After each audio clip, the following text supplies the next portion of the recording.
You are not your atoms. They change. Your cells change. Your internal state changes. And yet, you still say, I am the same person. So what is identity? What is memory? What is an observer? And how can a system begin to model itself? In this lesson, we will not begin with consciousness. We will build the minimum structure from which consciousness may become possible. We have reconstructed reality from difference, update, selection, information, geometry, and stable reality. We have shown that objects, time, space, and physical laws are emergent. Now we ask the next question. Where does the observer come from? For much of human history, people began with consciousness. First consciousness, then the world. But this creates a problem. It does not explain consciousness itself. This framework begins differently. It does not assume the observer. It asks, what minimal structure must exist for an observer to emerge? For a system to say I in any meaningful sense, it must first distinguish its own states. Without difference, there is no internal contrast. The distinguishability between possible states must be greater than zero. If no state can be distinguished from another, there is no internal structure. Without distinguishability, there is no contrast. Without contrast, there is no state. Without state, there is no experience. The system must also update. One state must become another. This creates flow. If nothing changes, there is no sequence, no event, no experienced flow. Update is required for any internal becoming.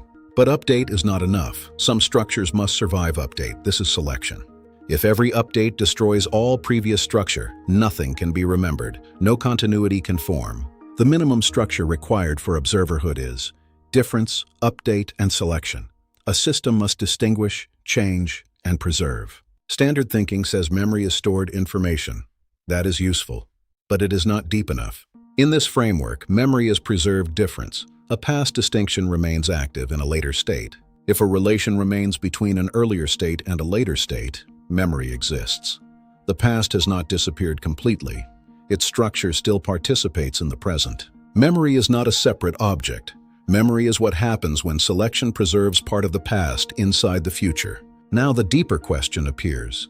If your cells change, if your atoms change, if your internal state changes, why do you still feel like the same person? Identity cannot simply mean that the same matter remains. Matter changes. Atoms move. Cells are replaced. Yet the person persists. Identity is not the continuity of matter. Identity is the continuity of pattern. You are not your atoms. You are the stable update selection pattern that survives their change. When selection preserves structure through repeated updates, identity can emerge. An observer is not a magical entity.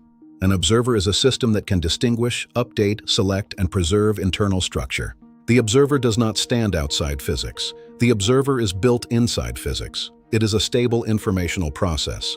Now the most important step begins. A system may not only model the world, it may also model itself. A self-model is an internal structure through which the system represents its own state, its own continuity, and its own relation to the world. When a system models not only external structure but also itself, a deeper form of observerhood becomes possible. At this point, we must be careful. Subjective experience is one of the hardest problems in science. This framework does not claim to fully solve it, but within the framework, a possible path appears. If a system distinguishes, updates, preserves memory, and models itself, then an internal perspective may emerge. This is not a final proven equation. It is a minimal conceptual structure suggested by the framework. Consciousness may require difference, update, selection, memory, and self-modeling. Without memory, the system cannot preserve its own continuity. Without continuity, there is no stable identity.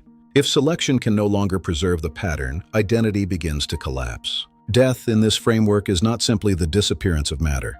It is the breakdown of the persistent informational pattern that maintained identity. Memory becomes preserved difference.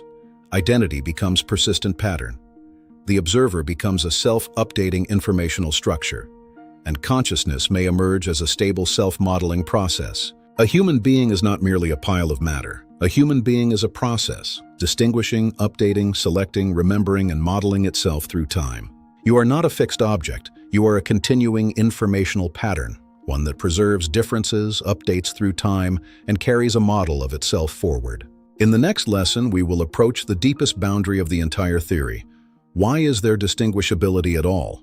What is the true origin of the first difference? What does the framework explain? And what does it still leave open?